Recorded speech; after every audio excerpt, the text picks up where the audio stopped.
దిక్కులు పిక్కటిల్లేలా హిందూ నినాదం. భాగ్యనగర్ గణేష్ ఉత్సవ సమితి ఆధ్వర్యంలో బాలాపూర్లో జాగో భాగ్యనగర్ ధర్మరక్షణ సభ.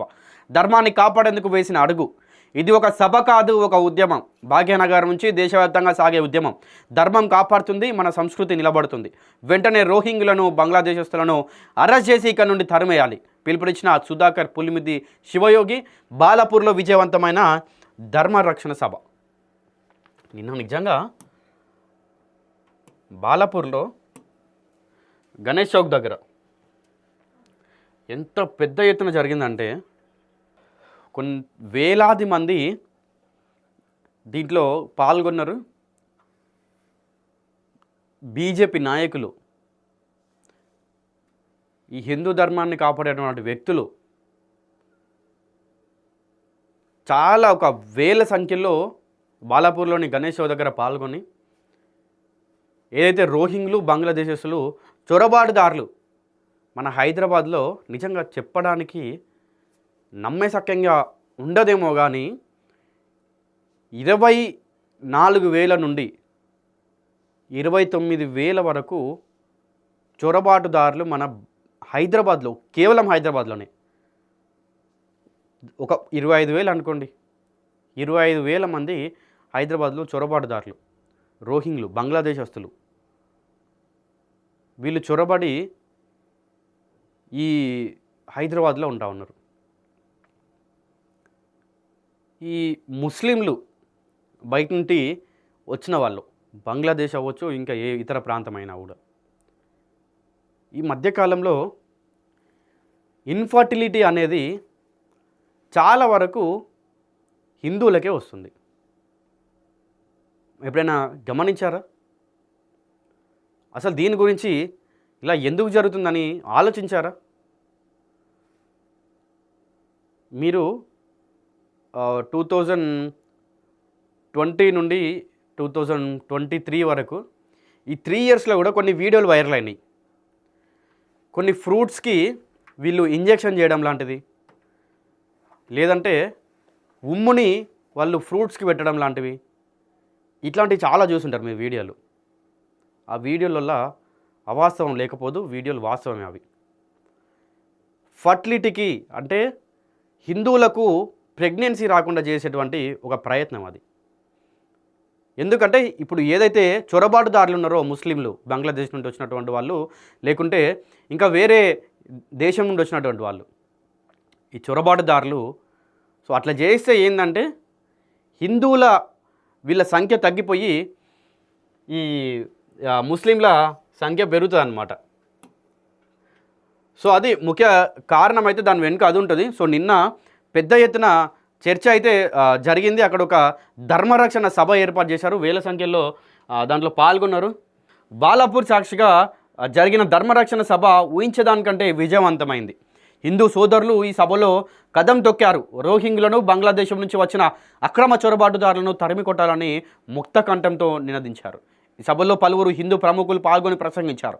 ఈ సందర్భంగా సుధాకర్ పులిముద్ది శివయోగి మాట్లాడుతూ అక్రమ చొరబాటుదారులు బాలాపూర్ పోలీస్ స్టేషన్ పరిధిలో ఉన్నారని ఒప్పుకున్నదన్న పోలీస్ డిపార్ట్మెంటు, అంటే బాలాపూర్ పరిధిలోనే ఉన్నారంట. ఇక మనం సభ పెట్టుకోవద్దని చెప్పింది, వాళ్ళను పంపిస్తామని కోర్టు కూడా చెప్పింది. కేంద్ర హోంమంత్రి అమిత్ షాకు, రాష్ట్ర ముఖ్యమంత్రి రేవంత్ రెడ్డికి ధర్మరక్షణ సభ వారిని తరిమేసే ఈ కార్యక్రమం చేపట్టాలని వినపగతి కంప్లైంట్ చేస్తూ ఈరోజు మన సభ విజయవంతమైంది. జనవరి 24 వందే మాతరం, జనగణమన జాతీయ గీతాలుగా ఆమోదించబడిన రోజు. భారత రాజ్యాంగం 200 సైనికులకు పైచికులకు ఆమోదించి సంతకాలు పెట్టిన రోజు. అదేవిధంగా రోహింగ్లను, బంగ్లాదేశస్తులను తరిమి కొట్టే రోజు కూడా కావాలి. అంటే ఈ రోజు గురించి స్పెషల్ చెప్తున్నారు అనమాట. ఆ రోజు ఈ రోహింగ్లను, బంగ్లాదేశ్లను తరిమి కొట్టేటువంటి రోజు కూడా ఇదే కావాలని చెప్పి అంటూ ఉన్నారు. ఇక పోలీసులారా, ప్రభుత్వ పెద్దలారా, వారిని అదుపులోకి తీసుకొని ఈ దేశం నుంచి తరిమేయండి అని సుధాకర్ పులిముద్ది శివయోగి పిలుపునిచ్చారు. ఇక ఈ సందర్భంగా ఆయన హిందువుల గురించి మాట్లాడుతూ రాముడి వెనకాల ధర్మం కోసం అడుగేసేవాడు హిందువు అని ఆయన గుర్తు చేశారు. కృష్ణుడి వెనకాల ధర్మం కోసం అడుగేసినటువంటి వాడు హిందువు. గ్రీకులను, శాకులను, హూనులను, క్షూణులను అన్నీ తరిమేసేవాడు హిందువు. ఆదిశంకరుల ఆదర్శం, రామానుజుల సామాజిక సామరస్యత చాటిన వాడు హిందువు. తరుచుకుల మోగలాలు, గజనీలాలు, గోరీలను, తుగ్లక్లను, నిజాంలను, రజాకార్లను, పఠాన్లను ఎదిరించిన వాడు హిందువు. ఇది హిందూ పరిచయం. మన పూర్వీకులు ఎంతో గొప్పవాళ్ళు, ఆ రక్తం పంచుకొని పుట్టిన వాళ్ళం మనం. ఇది కేవలం సభ మాత్రమే కాదు, రాబోయే మహోద్యమానికి నాంది కావాలి. ఈ మహాసభను నడపడం ఇది దీనివలన గొడవలు జరుగుతాయేమో అని పోలీసులు, కోర్టు అంటే ఒక్కటే చెప్తున్నా, 47 సంవత్సరాలుగా బాలాపూర్ నుంచి గణనాథుడు కదులుతున్నాడు. ఇక విఘ్నాలు అనేవి ఉండవని ఆయన అన్నారు. ఈ వేదిక రాజకీయ వేదిక కాదు. బాలాపూర్ ప్రముఖులందరూ ఒకే మాట అంటున్నారు, మాకు రాజకీయాలు అంటే ధర్మమే. ఇది చాలా గర్వించదగ్గ విషయం.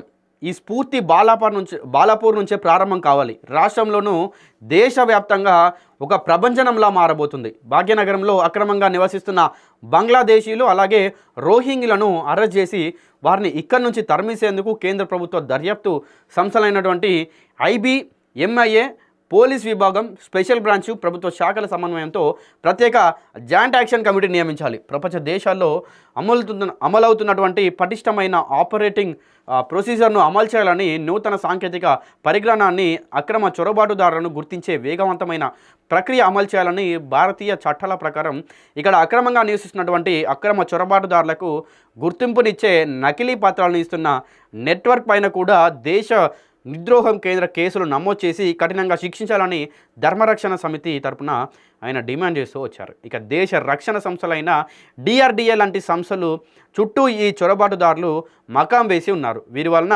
బాలాపూర్ పరిసర ప్రాంత వాసులు ఎన్నెన్నో ఇబ్బందులు ఎదుర్కొంటున్నారు. ఎన్నో రూపాయల సంతరించుకున్న జిహాద్ ఇక్కడ ప్రతి వ్యక్తిని, ప్రతి కుటుంబాన్ని హింసిస్తుంది. దీన్ని అరికట్టాల్సిన బాధ్యత మన ప్రభుత్వాల మీద ఉందని ఆయన తెలిపారు. సో అదే ముఖ్యంగా ఏదైతే 24,000 నుంచి 28,000 వరకు చొరబాటుదారులు ఉన్నారో వాళ్ళని వెంటనే కూడా తరిమి కొట్టాలి ఈ హైదరాబాద్ నుండి.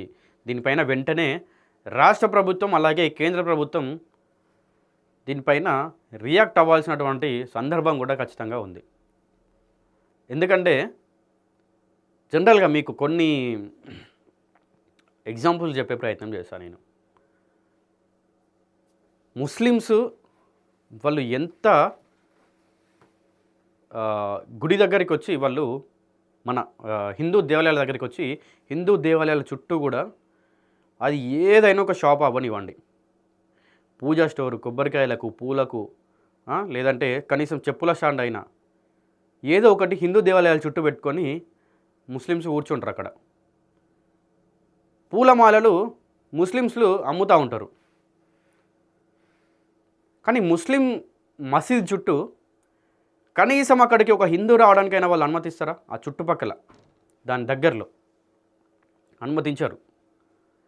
కానీ హిందూ దేవాలయాల దగ్గర, హిందూ దేవాలయాల చుట్టూ, వేములవాడలో అయితే ఏకంగా హిందూ దేవాలయం లోపల. సో ఇట్లా ముస్లింలు అనేది అంటే రజాకార్ల పాలన, ఈ బ్రిటిష్ పాలన ఇవన్నీ పోయినా కూడా ఇది మాత్రం మన దగ్గర నుంచి వెళ్ళి పోవట్లేదు. సో మీరు ఫస్ట్ మనం మారాలి. ఇప్పుడు ఒక ముస్లిమ్స్ వాళ్ళు ఏదైనా కొనాలనుకుంటే ఖచ్చితంగా 100లో 90% ఒక ముస్లిం షాప్కి వెళ్ళి కొనుక్కుంటారు. ఎందుకంటే వాళ్ళకు ఆ భావం లోపల ఉంటుంది. అంటే ఒకవేళ బాగుపడితే నా సోదరుడు, నా ముస్లిం సోదరుడు బాగుపడతాడు, డబ్బులు వస్తే నా దగ్గర నుంచి వెళ్ళిపోయి వానికి వస్తున్నాయి కదా అనేటువంటి భావం వాళ్ళలో ఉంటుంది. కానీ మనలో అట్లుండదు. టెంపుల్ బయటనే ముస్లిమ్స్ పూలు పెట్టి అమ్ముతుంటే వాళ్ళ దగ్గరికి పోయి పూలు కొనుక్కుంటాం మనం. సో ఫస్ట్ మనం మారాలి. అప్పుడు వాళ్ళని ఇక్కడి నుంచి పంపించవచ్చు. మీరు ఎన్ని టెంపుల్స్ మొన్న ఈడ మన ఇదేంది మల్కాజ్గిరిలో ఒక టెంపుల్ దగ్గర ఆయన మూత్ర విసర్జన, మల విసర్జన చేసిండు కదా ముస్లిం ఒకడు. ఆ టెంపుల్ పక్కనే పూలు, కొబ్బరికాయలు అమ్ముకుంటాడంట ఆయన. సో అట్లా ఉంది మన హిందూ దేవాలయాల దగ్గర. మరి ఈ ఏదైతే హిందువుల గురించి, హిందూ ధర్మం గురించి మాట్లాడేటువంటి సోకాల్డ్ ఇన్ఫ్లుయెన్సర్స్ ఉంటారు కదా, లేదంటే సోకాల్డ్ రాజకీయ నాయకులు ఉంటారు కదా, వాళ్ళు ఇట్లాంటి వాటిపైన స్పందించి చర్యలు తీసుకోరు. ఎందుకంటే మళ్ళీ ముస్లింలు వాళ్ళని ఏమన్నా అంటే అందరూ ఒకటయ్యి వీళ్ళని ఏమన్నా చేస్తారు, ఏమన్నా అంటారు అనే భయం వీళ్ళకి. సో దేనికైనా కూడా ఫస్ట్ ఈ చొరబాటుదారులు అంటే ఇండియా ఈజ్ మై కంట్రీ అని చెప్పుకునేటువంటి ముస్లింలు ఎవరైతే ఉంటారో వాళ్ళని ఏమీ అనాల్సిన అవసరం లేదు. హిందూ ముస్లిం బాయ్ బాయ్ అనేటువంటి ముస్లింలను కూడా ఏమీ అనుకుంటున్న అవసరం కూడా లేదు. కానీ ఎవరైతే చొరబాటుదారులు ఉంటారో, ఎవరైతే ఇప్పటికీ పాకిస్తాన్ని బంగ్లాదేశ్ని వాళ్ళ దేశం అని చెప్పి గర్వంగా చెప్పుకుంటారో వాళ్ళని తరిమి కొట్టాల్సి వచ్చినటువంటి పరిస్థితులు కూడా ఈ రోజులలో ఉన్నాయి.